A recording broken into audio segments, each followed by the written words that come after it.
وكذلك أوحينا إليك روحا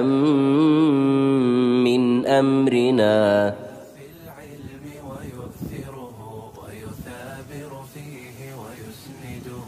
أولى حق لا يغفله حق المولى فيوحده ينقاد لشرعة خالقه ليس الشهوات